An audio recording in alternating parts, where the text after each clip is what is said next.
पाकिस्तान का एक और इम्तिहान शुरू हो चुका है। जिस तरह से अफगानिस्तान की सूरत हाल नज़र आ रही है, अमेरिका वहाँ से जिस तरह से निकला और उसके पूरी तरह से यहाँ से जाने से पहले 31 अगस्त की तारीख से पहले ही जिस तरह तालिबान ने पूरे अफगानिस्तान का कंट्रोल संभाल लिया, किसी के वहम गुमान भी नहीं था। चंद दिन पहले अमेरिकी सदर खुद सारे मीडिया के सामने कह रहे थे कि सवाल ही पैदा नहीं होता कि अफगान हुकूमत को लैप्स कर जाए, क्योंकि 3 लाख बेहतरीन ट्रेंड हमने फौज वहाँ पर रखी है और उसको जदीद असलहा, किसी भी मुल्क के पास जदीद असलहा जो होता है वो हमने उनको दिया हुआ है। 75,000 तालिबान है, कोई मुकाबला ही नहीं हो सकता।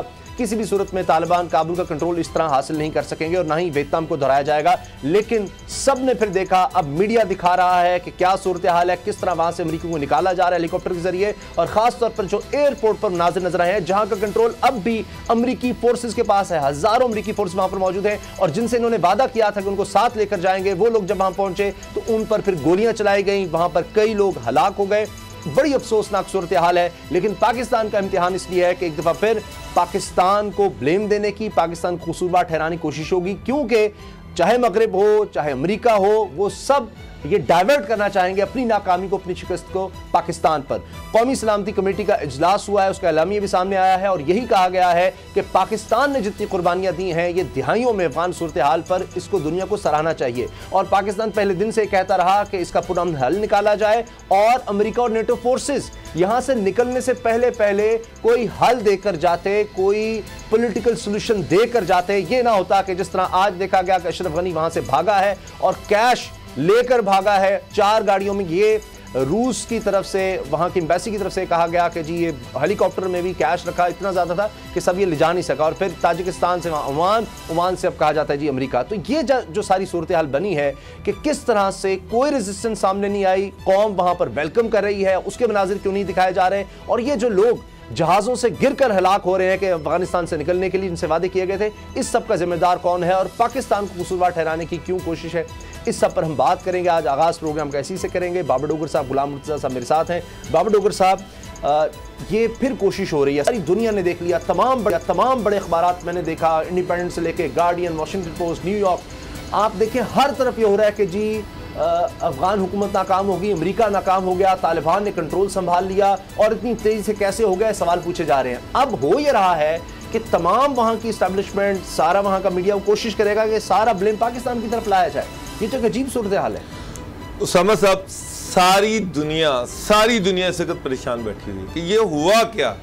एक्सपेक्ट ये किया जा रहा था, एनालिसिस थे, सारी दुनिया के बड़े बड़े अखबारात के बड़े बड़े एडिटर्स, जर्नलिस्ट वहाँ पे अपने एनालिसिस दे रहे थे कि जनाब तालिबान जो है वो 6 माह लेंगे, 3 माह लेंगे, बड़ा वहाँ पर रेजिस्टेंस होगा और ये अब खाना जंगी जो है ये पता नहीं कब तक तवील हो जाएगी। उस पर अफगान गवर्नमेंट ये ऑफ़र कर रही थी तालिबान को, ठीक है खाना जंगी को बंद करते हैं, आए एक मुश्तरका गवर्नमेंट ले आते हैं, कंसेंसस गवर्नमेंट ले आते हैं, कोई इस तरह की बातें हो रही थी। और लग ये रहा था कि पता नहीं काबुल जो है यहाँ से बड़ा स्ट्रॉन्ग रेजिस्टेंस जाएगा और इसमें बड़ा अरसा लग जाएगा और इसमें पता नहीं कितनी जाने जाएंगी।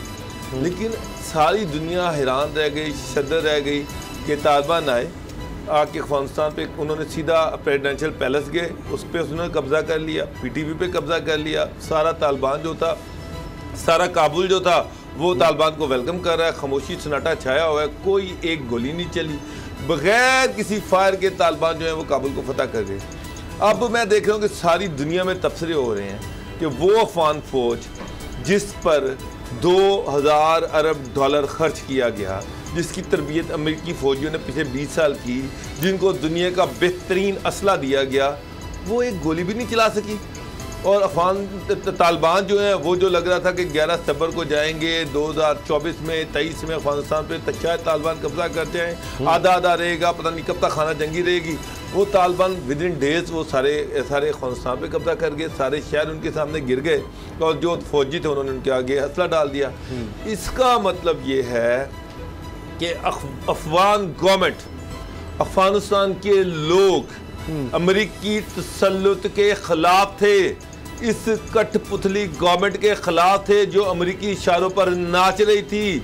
वो इनसे आज़ादी चाहते थे और अफगान शहरियों की हमदर्दियां जो हैं वो अफगान तालिबान के साथ थी। इसी प्रेशर की वजह से अफगान फौजी नहीं लड़ सके, किराए के टट्टू नहीं लड़ते होते जब तक उनको डॉलर मिलते रहे। अब तो अमेरिका में कांग्रेस में ये चीज़ डिस्कस हो रही है कि जनाब ये अफगानिस्तान में प्रेसिडेंट से लेके, जनरल से लेके, कमांडर से लेके हर बंदा करप्ट था। अब तो ये सवाल उठ रहे हैं कि वो लिस्टें दे, ये घोस्ट लिस्टें थी, कोई सिपाही भर्ती नहीं हुए, ये जो ब्रिगेडियर थे, ये जो मेजर जनरल थे, ये सारे जो थे ये वो तनख्वाहें खाते रहे हैं, ये अमेरिका को बेवकूफ़ बनाते रहे हैं, हर महीने 4-5 अरब डॉलर जो था वो थे रहे हैं और खाते रहे हैं। ये रियलिटी है। वहां पर सारी एडमिनिस्ट्रेशन करप्ट, हर चीज करप्ट, करप्शन पे सारा अफगानिस्तान चल रहा था। कोई रिट गवर्नमेंट की थी नहीं, स्टेट नाम की कोई चीज नहीं थी। जब तक अमेरिकियों ने वहां पर डॉलर खर्च करते रहे, सारे उसके डॉलर खाते रहे। जिस दिन डॉलर मुक गए उस दिन सारे तितर बितर हो गए। अब गुलाम मुर्तज़ा साहब, जिस तरह से हमने देखा है कि मीडिया को इस्तेमाल किया जाता रहा पाकिस्तान के खिलाफ, अफगान मीडिया को, तो वही सदर जो है उसके बारे में अब लिखा जा रहा है बुज़दिल था, ये पैसा खा गया, ये भाग गया यहाँ से, और दिखाया जा रहा था कि वहाँ तो इसके हक़ में जनाब जलसे हो रहे हैं अशरफ गनी के हक़ में, और ट्रेंड पाकिस्तान से भी चल रहे हैं कि जनाब we support president Ashraf Ghani. वो तो भाग गया, वो तो निकल गया, और बाकी लोग भी इधर उधर हो गए। जो कहा जा रहा था बड़ा लड़ेंगे, जिन्होंने बड़ा पैसा लिया, और ख़ुद अफगान हुकूमत कह रही थी वो दोस्तों ने हमसे पैसे खा गए। अब मैं देख रहा था कि जो भारत में एम्बेसी है उसने अशरफ गनी के खिलाफ ट्वीट किया और फिर वो गायब कर दिया कि ये देखें ये भगोड़ा भाग गया, इसने जिल्लत करवाई, ये झूठा है, ये मकार है, ये बातें। तो ये अब जिस तरह लोग वेलकम कर रहे हैं तालिबान को, तो क्या इस तरह, अब मैं देख रहा था कि इमरान खान साहब की एक स्टेटमेंट, जो वैसे तो वो कह रहे थे ज़हनी गुलामी की बात कर रहे थे, यकसा निसाब तालीम की बात हो रही थी, उसमें उन्होंने ये कह दिया कि जी अफगानिस्तान ने अभी गुलामी से निजात देखी है। तो अब इसको भी उछाला जाएगा कि ये हो पाकिस्तान सपोर्ट कर रहा था, ये हो रहा था, वो हो रहा था। तो ये पाकिस्तानी हमेशा क्यों विक्टिम बनता है? और अभी भी ये नजर आ रहा है कि अब खुद मोईद यूसुफ साहब ने कहा, नेशनल सिक्योरिटी एडवाइजर ने, कि एक दफा फिर अब पाकिस्तान को अकेला छोड़ के यहाँ से मगरिब भाग गया है, अमेरिका समेत उसके इत्तेहादी। यहाँ से कोई निज़ाम नहीं है, कोई उनकी मईशत नहीं है, कोई, तो अब वो पाकिस्तान के पास छोड़ गए सारा ये मलबा। अब शाह कुरैशी साहब अब भी मुलाकातें कर रहे हैं मुख्तलिफ धड़ों से। पाकिस्तान का क्या कसूर है? देखिए, जो इस वक्त सूरत हाल अफ़गानिस्तान की है, पूरी दुनिया इस वक्त वहाँ पे नज़र रखे हुए है। और जो आपने बात की कि मुस्तकबिल इसका क्या होगा, दोहा में भी अभी इस वक्त मौजूदा वक्त के मुताबिक वहाँ मुज़ाकरात जारी हैं। मुल्ला अब्दुल गनी ब्रदर जो हैं वो तालिबान शुरा के इजलास की जो सदारत है वो कर रहे हैं, और बातचीत उनकी इसी मामले पे हो रही है कि मिलत इस्लामिया अफ़गानिया जो है उसको रीइंस्टेट किया जाए, और जहाँ से ये इक़्तिदार ख़त्म हुआ था उसी जगह से इक़्तिदार जो है वो दोबारा शुरू किया जाए। वो ये कह रहे हैं कि उनका मैंडेट ये था, उस वक्त जो मैंडेट मिला हुआ था अफ़गान कौम से और उसको ख़राब किया गया, उसी से आगे मज़ीद मैंडेट जो है वो चलाया जाए। जबकि जो स्टेक होल्डर्स हैं, अभी ख़बर आई है कि UNO में नेशनल सिक्योरिटी काउंसिल का जो इजलास है, कौमी सलामती का इजलास जो है वो यूनाइटेड नेशंस में नेशनल सिक्योरिटी काउंसिल का इजलास भी वहाँ पे हो रहा है, और उसमें इजलास जो है वो भी अफ़गानिस्तान की सूरत हाल के ऊपर है। और अंतोनियो गुतरस जो हैं उनका तो ये कहना है बार बार कि जी इंसानी हकूक़ का तहफ़्फ़ुज़ किया जाए, इंसानी जानों को बचाया जाए, और इसी के ऊपर इंतहाई तहम्मुल और बुर्दबारी का मुज़ाहरा किया जाए। इंसानी जानों का बड़ा फ़िक्र पड़ गया है अक़वाम मुत्तहिदा को।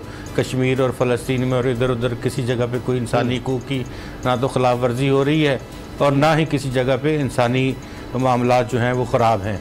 और सिर्फ यहाँ पे अब सूरत हाल जो चंद हज़ार लोग जो वहाँ निकलने से, इनखला होने से पहले रह गए हैं, उनका फ़िक्र पड़ गया पूरी दुनिया को।